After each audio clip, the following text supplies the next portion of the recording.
Metroid Dread is peak Metroid.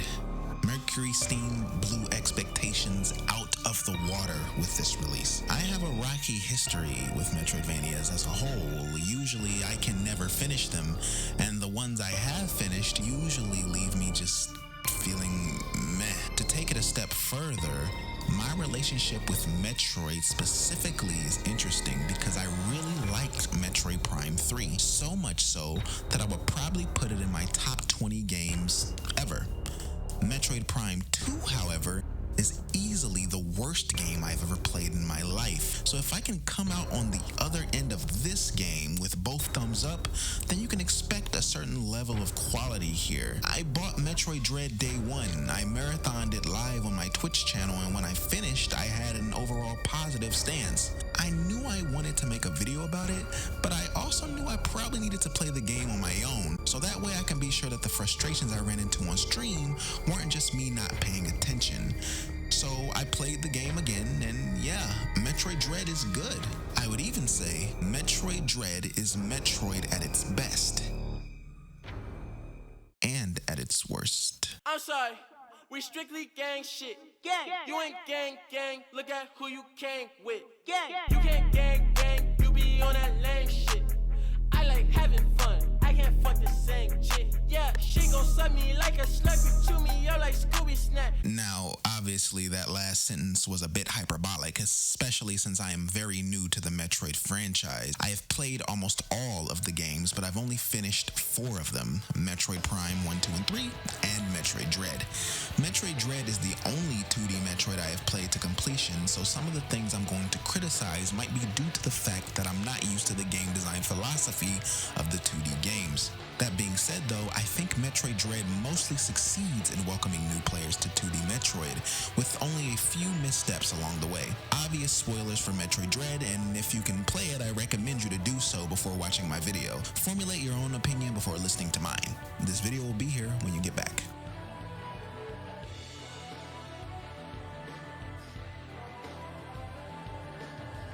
The Metroid timeline looks something like this, with Metroid Dread at the very end, and there's quite a bit of story here. So the fact that this game is able to easily assimilate new fans into the community this late into the timeline is pretty impressive. The game starts off with a quick rundown of where the story is and introduces the player to a glossary of terms. It quickly breaks down the significance of Metroids and their place in the story. This introduction is quick and snappy, and I applaud it for being to the point. These stills also introduce the player to the world of ZDR, which might be a little redundant since the entirety of the game takes place on this planet. But I mean, okay, they wanted to give the player a little bit of extra information. I can't be mad at that. Once the game started getting into the cutscenes, it really shows just how beautiful this game looks. The base Samus suit is probably my favorite suit yet. I played the game originally on a Switch, but the footage here is from an emulator. I decided to emulate it just to experiment with upscaling and to have access to an unlocked frame rate. I'm not here to debate the ethics of emulation. To keep it short, if you own a game legally and you want to experience that game with a higher resolution or frame rate, I think you should be able to do so. I'm not here for discourse on this topic.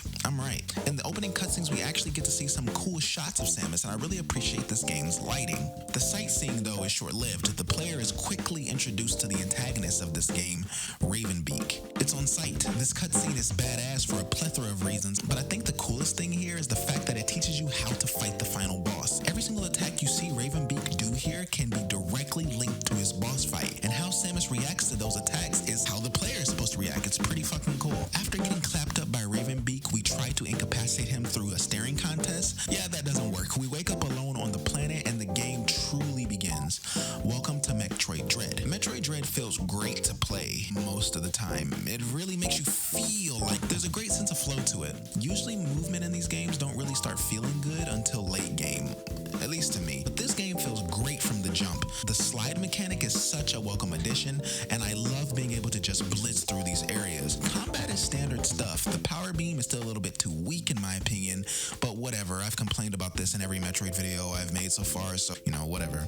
The game has a parry mechanic, which I believe originally came from the Samus Returns remake Mecurysteam made previously. I thoroughly enjoyed this mechanic, and I felt like a badass using it through most of the game. The problem though is that the parry mechanic is definitely the best way to handle combat, because not only is it easy to pull off, it's an instant kill, and it also restores your resources every single time. I think I would prefer a weaker parry and shift some of that power into the power beam, or just nerf the resource drops. Maybe instead of dropping both health and ammo, it can drop one or the other. After gaining control of Samus, you are introduced to one of the major threats of the game, the EMMI, or the Emmy. And it really puts the dread in Metroid Dread. These enemies are invulnerable when you first meet them. You are meant to run, and running from them is fun because of how fun and fluid the movement is. It feels really good to break the ankles of these machines, and when they do catch you, you are given 2 opportunities to parry them and continue running away. The window to parry these guys is very tight, but very doable as well. So mastering the parry system has another positive on top of the fact that it's already the best way to deal with combat situations. The fear that these enemies bring to the game is another much welcome change. I want more horror in Metroid. On top of that, the first Emmy is great because it introduces the player to them in a safe environment. The next 5 Emmys all have an extra mechanic tied to them, but you take all of them down in the same way. So it's nice to show the player a weak one first. The second Emmy, technically the first real one, is just as good because it's also weak compared to the later ones. So if you wanted to, you can practice movement here. There's just enough space for you to run circles around it. After escaping the Emmy, I made my way to the first boss of the game, and you can see it before you even get to the boss arena. Did you see it? It's right here. This game is full of environmental storytelling and foreshadowing. I'm pretty sure this game shows you every single boss before you actually fight it. If not all of them, it shows most of them, and I think that's pretty cool. Navigating the first area is simple enough, and every once in a while, you'll come across these data rooms where you can talk to Adam, the AI from your ship, and get some extra context to what's going on. Before you can fight the first boss, you have to take out the Emmy. So now the game actually begins, and the Metroidvania gameplay is here, front and center. You have to find a way to the control room of the Emmy while avoiding it. There's going to be some backtracking and some shortcuts, pretty normal stuff. The actual act of defeating the Emmy, though, is pretty simple, but now you have an extra layer to it. Originally, you were able to obtain Omega Energy from this brain-like creature, charge up a massive beam, and destroy the Emmy in one hit. Now, you have to fight the brain-like creature, and then on top of that, you have to destroy the protective visor on the Emmy before hitting it with the big Stromboli. This is the gameplay loop of Metroid Dread. If you don't like Metroidvania like level design, running from a nearly invulnerable threat, and you suck at the parry mechanic, you're probably in for a bad time. But I still would recommend this game because maybe you can find joy in a few parts of this loop in order to cover up some of the bad parts. For example, I don't like backtracking, and it seems it's just par for the course at this point, but I enjoy tangoing with these Emmys, and I'm decent at the parry mechanic, so yeah, the game's still playable for me. After taking down the Emmy, you can then go on to face the first boss. I don't think this boss is bad by any means, but I don't think it's good either. It's not necessarily hard to deal with, but I'm not a fan of weak point-based bosses, especially in a game like this. When I first played this game, the aiming with the left stick didn't feel right to me. I got better with it as I played, but I don't know. Aiming at this weak point in its tail was a bit frustrating when I was just a tad bit off, so I didn't do any damage. I would rather the boss be damageable everywhere, but that's just me. But holy shit, does this game make you feel like a badass. This QTE here blew my mind the first time I saw it and got me hyped for what was to come. However, I wish the game had a tutorial here because I don't think most people knew on their first playthrough that you can fire missiles during most of the QTEs. Not all of them, but most of them. Maybe this could have been explained with a short little dialogue box. I don't know. Overall, the first boss is okay. My issues with it aren't really with the boss itself, just the boss design these games tend to have. Defeating this boss grants you the Phantom Cloak, which is an extra layer of security against the Emmys. It doesn't really have much use outside of that, but it's good for people who struggle with outrunning them. The next Emmy has a little extra mobility, but it's still pretty easy to deal with. You'll mostly ignore it for now because progression is going to lead you to the next area and the fourth Emmy before you even destroy the third one. At least it did for me. I know some of you speedrun fuckers be. How is she so fast? Now, before we continue, I want to make time to talk about progressing after finding the Phantom Cloak. This is the room right here where you go to progress, so let's play a game. Where is the path to progression? Did you guess this door? Yeah, I think that's a pretty reasonable guess. Well, it sucks to tell you that you're actually a fucking moron. You actually go this way. How was I supposed to know this? I got stuck here both times I played through this game, and I easily spent 2 to 3 hours looking for a way to progress. I already don't like backtracking, but my frustration easily turned to rage as I walked to the same hallways looking for anything to point me in the right direction. Veterans of the 2D Metroid games know that this, while it's fucking stupid, isn't new to the 2D games, but what upsets me is that this game was and probably is going to continue to be many people's gateway to Metroid. So you putting in some fucked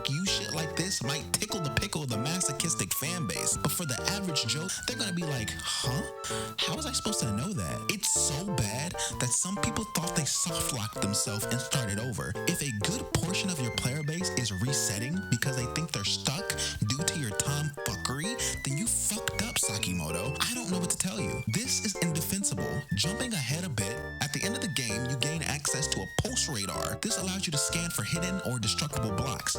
If you have to do stuff like this, then maybe that item should have been received at the beginning of the game instead of the end. In a game full of greatness, shit like this doesn't belong. Who is this for? Who sees this and smiles? I'm genuinely curious. I was reading the comments under the video that was explaining where to go to progress, and it was literally just people saying like, ha, welcome to Metroid. Like, what? This is shit. I don't care. This is bad. The fourth Emmy gets a little extra mobility, and dealing with it is tough. I can't even lie. If it sees you, it'll probably catch you unless you're just a movement god, but a new player probably won't be, though we have to do some more navigation, some backtracking, and some teleport shenanigans. After that, we get the Omega Beam and take on the Green Apple Emmy. What if these Emmys were scented? Green Apple Emmy. Before defeating the lemon-flavored Emmy, we have to get some more upgrades, so we progress to find the Varia suit, and then we fight Kraid. I love this fight, and Samus is such a badass in this introduction cutscene, but I'm curious to Metroid vets. Are you guys not tired of Kraid yet? Kraid is in 3 games. It's like, couldn't we have put something else here? Delta, all of Nintendo's IP recycle the same villains over and over. Exhibit A, Bowser. Listen, fucko, Super Mario is Super Mario. It's the godfather of games, bro. It can do whatever the fuck it wants to do because people are gonna fucking buy it. But let's talk about it. Super Mario Odyssey has new iterations of old bosses. Legend of Zelda Breath of the Wild, I think, is a game of entirely new bosses, but don't quote me on that. I haven't played every Zelda game. Maybe mostly new bosses. This fight in Metroid is almost exactly the same as the other 2 versions of this fight. I haven't played those games, I just did some research. It seems like this was just a victory lap for fans of Metroid, and before you flame me up in the comments, I finished this game. I know why Kraid's here, and honestly it makes sense for his fight to be similar. Again, I like this fight, but come on, imagine a new Metroid game with a bunch of brand new bosses. Come on, fingers crossed for Prime 4. After defeating Kraid, it's back to exploring. You then destroy the Yellow Emmy, and as you continue to progress, we get to see more great maps and more foreshadowing. You collect another upgrade, finally kill the Yellow Emmy, and then go back to roaming.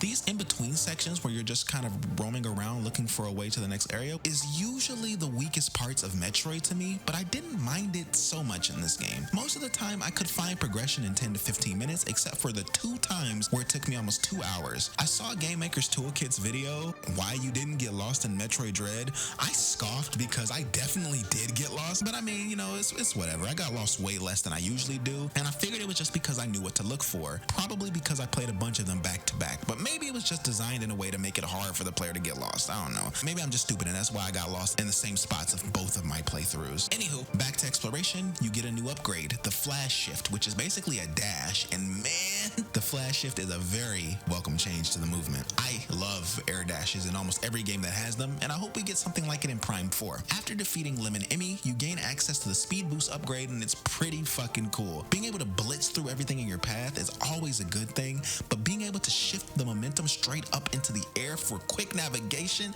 man, look at this fucking animation. God damn. These new mobility upgrades opens the map up a bit and lets us retread old ground in new interesting ways. Don't tell anybody, but I was actually liking backtracking here because I was just dashing everywhere, and every time there was a straight path, I would speed boost through it. It was just so satisfying. If these games have to have backtracking in them, then give me a dash at the beginning of the game so I can just breeze through these areas. After roaming around for an hour or so, I wind up squaring off with the next Emmy. This one's grape flavored. Before shit could get too hectic though, the Emmy is shut down by this guy. Let's call him Birdie. Birdie gives us some exposition, a little bit of extra seasoning in the lore. The cutscene was interesting, but I feel like it would have been way more interesting if I played all the other games. To my knowledge, the Chozo were extinct, so the fact that we are seeing 2 live ones must have some sort of major significance to the overall plot. We even get to hear Samus respond in the Chozo language. Her talking is kept brief though, wouldn't want r/Metroid to freak about her having a personality. I get it, Mecurysteam, you ain't gotta prove nothing to me, I get it. Birdie was a great help here. He turned off all the remaining Emmys and provided us with directions. But before we we could say thank you, he is killed off, and we enter the next boss fight. This boss fight is actually a good one, but this is where the duality of this game starts to appear for me. This boss is one of my favorite bosses in the game, but then later you fight this boss again and it becomes my least favorite. But we'll cross that bridge when we get there. In my opinion, I love when Metroid lets me fight enemies that are around my size, and this enemy's moveset is simple to understand. I just wish there were more opportunities to parry him. This enemy does a lot of damage, so I wouldn't be surprised if people die here a lot. He has his parryable attack as well as a variation that you can't parry, and that variation is really strong. So the fight is all about spacing, and you want to make sure you're close enough to react to his parry move for some resources and free damage, but also you want to make sure that you're far enough to have enough space to tell which variation he's doing. Eat too many of these and you'll find yourself respawning at home. I hope someone got that reference. I know my roommates will get that reference.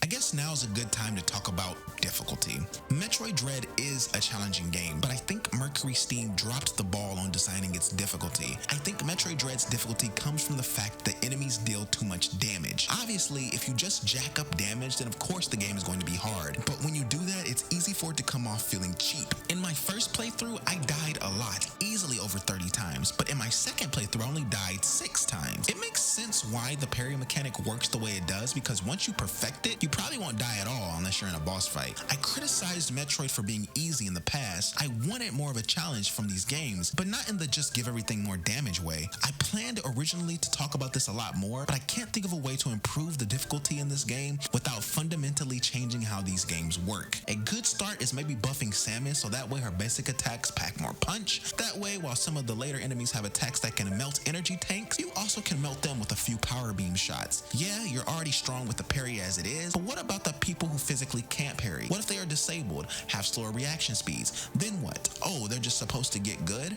I mean, yeah, I did, but I'm able-bodied. Maybe this game needed some accessibility options. Maybe you can, give yourself a little bit more leniency on the parry timing, maybe extra invincibility frames after being hit. I don't know what the solution is here, but there is no reason why this game should have been this hard. The difficulty really kicks in with this boss fight. The next boss is a simple one, but it has the same issues of doing too much damage. Getting hit in some of these later bosses just mean you straight up lose an energy tank, which feels unfair, especially when you make a small mistake such as not properly gauging how tall an enemy is, so you don't jump over them and then you take contact damage, which bounces you backwards into a corner into a combo of unavoidable damage. Also, why the fuck are we still having contact damage in 2021? Contact damage belongs only in platformers. In games like these, when I'm armored the fuck up, there's no reason why bumping into this bug should kill me. Maybe it'll make more sense if it was covered in acid or fire or some sort of hazard, but nope, bumping metal against metal shouldn't damage me. It's old, it's outdated, stop it.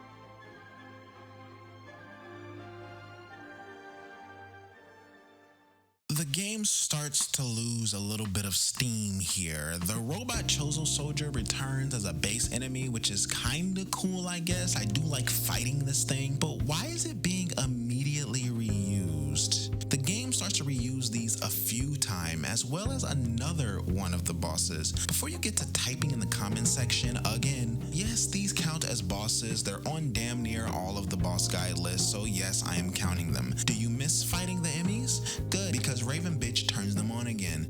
This one is Blue Raspberry, but it's more of the same. Explore, get upgrade, defeat the Emmy. The next boss is okay. I don't really like fighting it, but I think it's cool that you can shine spark into it. Remember that cool Superman-like move I showed earlier in the video? Yeah, the path into the arena is long enough for you to charge up a speed boost and crash into it with the shine spark, and I think that's pretty cool. The boss's attacks are annoying to dodge, and its design isn't all that interesting. You see it as a normal enemy throughout this area, and I would argue the normal enemies are better because you can parry them. This boss has that same move, but for the boss you can't parry it. Actually, this boss doesn't have any parryable moves. Beating it grants you the Storm Missile, which is the Seeker Missile from the Metroid Prime games. I wonder if they fixed that oversight where it wastes a missile before consuming the 5 missiles to use the Seeker Missile. Or the other one where you're standing too close, so you waste the missiles because the mechanic just doesn't work half the time. And you only destroy 3 or 4 targets instead of the 5 like it's supposed to. Well, oh happy day. Seems Mecurysteam fixed both of these issues. Take fucking notes, Retro, but my happiness is short-lived.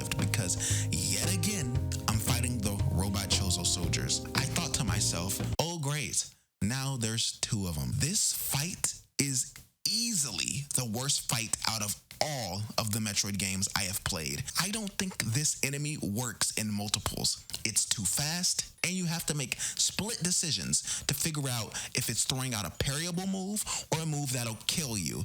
It's obvious that you're supposed to hit them with the storm missile for bursts of damage, but the storm missile takes too long to charge. You have to keep moving. Yes, I am able to get storm missiles off, but I almost always have to take damage to do so. When my health gets low, I'm praying to RNGesus that one of them does the parry attack so I can refill my resources. But most of the time, what ends up happening is one of them will do the parry attack and then the other would do the non-parryable variation, and then I'll die. This boss isn't hard, just poorly designed in my opinion. An easy fix would be just to make them do the parryable attack more often and maybe get rid of the stun so you don't get free damage. That way you can reliably heal up if you get fucked by RNG. That change might make the fight too easy, but honestly at this point, I fought this thing 2 other times. I don't give a fuck if this fight is balanced or not. The way that this fight is in the game currently, it is cheap, and the game would be indefinitely better without it. We're almost done now. The next task is to find the gravity suit. By this point, I found myself in a bit of a flow state. I did have to backtrack a bit, but honestly, I don't really care at this point. After I got the gravity suit, retreading the water segments with extra mobility was actually fun. It's almost like a whole different level in a way. After getting the gravity suit, we loop back around to where we were at the beginning of the game, but baby, it's cold outside. Everything is frozen over, and this change is what I want from Metroidvanias. If I have to retread old ground, then please give me something new to look at or interact with. Let me retread old ground in a new, interesting way that goes past just, oh, I can shoot missiles now. Reusing content is nothing new to games, and it's especially not new to this series. But I feel like if you absolutely have to reuse concepts, maybe try to find a way to flip it on its head. Speaking of reusing content, let's take a moment to talk about the Chozo soldiers. I really like this fight. I was waiting to find the perfect time to bring them up, and I think it'll fit here. These Chozo soldiers are fun with a very readable moveset, but you fight these things 4 times. These fights aren't exactly the same, but I wish they would have been expanded on a little bit more. Honestly, I think fighting 2 of these instead of the robo-fuckers would have been a better twist on their fight. These enemies are easy once you learn them, but they are some of the most fun encounters throughout the game, only being eclipsed by a Ravenbeak, in my personal opinion, of course. Unless you count the enemies as bosses. If so, I think I would have rated Emmys in third, these guys, and then Ravenbeak. Moving forward, the next boss is a rematch between you and the first boss. This boss itself isn't that hard, but it has this specific attack that I struggle with. In order to avoid it, you have to properly gauge your jump arc, and sometimes you have to double jump. But the double jump in this game doesn't behave like a normal double jump. You can't just mash the jump button. You have to time it. I struggle with this timing, but only in combat scenarios. When I'm exploring the world, I'm able to double jump very consistently, but under the pressure of combat, I always fuck it up. This is 100% my fault, and after some thought, I think I like it. It kind of makes you have to stay calm while under the attacks, and in a way, this is kind of practice for the Ravenbeak fight, where you have to constantly stay moving. The boss doesn't overstay its welcome. Just keep hitting it with storm missiles and parrying when you can. After defeating this boss, we continue progressing, and nope. The next boss, though, is very lackluster. Not really much to say about it. It's very easy once you learn its attack patterns, and honestly, it has a little too much health. Even with the storm missiles, it took way too long to kill this thing. We still have a few enemies to take out, but they don't take very long with all of our mobility upgrades. The next enemy is ketchup scented. This enemy doesn't get a full Benny Hill chase sequence like the others, but we have to fight another slightly different Chozo soldier, and then we get access to the power bombs. After fighting a Chozo soldier again, we then proceed to the final threat. The setup of this fight is very entertaining. We find out that the voice of Adam, the one that's been guiding us through this journey, was actually Ravenbeak the whole time. I didn't take this reveal very seriously because I don't know if I'm just stupid, but I couldn't pinpoint exactly when this switch happened. Like, why would Ravenbeak lead us to the upgrades that'll close the gap between our power levels? If he really wanted to groom us to be his sidekick, maybe he should have talked to us first to see if we would even think about that option. He says something along the lines of cloning Samus to make an army, but it only led me to more questions. How? With the X parasites? Can't Samus absorb them because of her Metroid DNA? Can you extract the Metroid DNA? I just don't know. Maybe I missed something. I played this game twice, and the story does make sense kinda without the context of the other games, but maybe this could have been explained a little bit more. Also, man, Ravenbeak was gassing himself up the whole time if it was always him. Like, bro, go outside. The Ravenbeak fight is the best fight in the game, and it's not even close. Fighting somebody that's on the same footing as you, capable of the same abilities as you, and around the same size as you will always be better than fighting some giant monster. Ravenbeak is quick, powerful, and I died here over and over and over again. This fight is not the hardest in the game, but it's definitely the most enjoyable, and I think that was the point. It's an amazing time learning his moveset and watching him flip your own moveset against you. Also, he's cool as fuck. Look at this power sword thing. God damn. Please give it to Samus next game. Retro. Make it happen. This fight has 3 phases, but it really only has 2. The first and the third phase are pretty much the same, with just one new attack to look out for. This massive sun move is terrifying when you don't know how to deal with it, but all you have to do is immediately power bomb while he's winding it up, and it makes this attack and phase a complete joke. The second phase was way harder for me, and honestly it's just due to my inability to consistently double jump. But I mean, hey, I beat it, and I figured it out. After piecing him up a bit, he grabs us, and it really looks like we were about to lose, but then Samus transforms into the ugliest suit of all time and turns the tides on the fight. We take the fight outside, of course. Ravenbeak, while on the ropes, transforms once he becomes infected with the X-Parasite for one final stand. And you just hold the fire button down.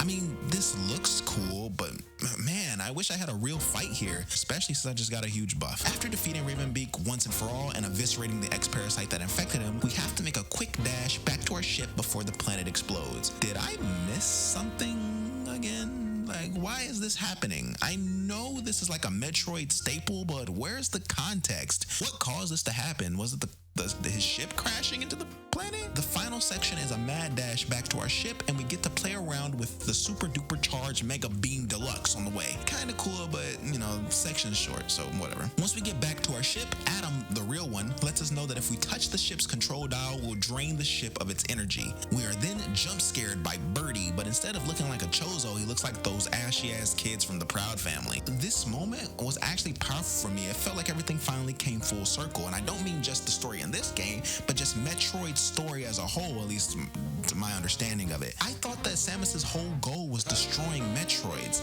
Now she's become one. You gotta see it through, my boy. I expected her to die here alone. It would have been very sad and melancholic.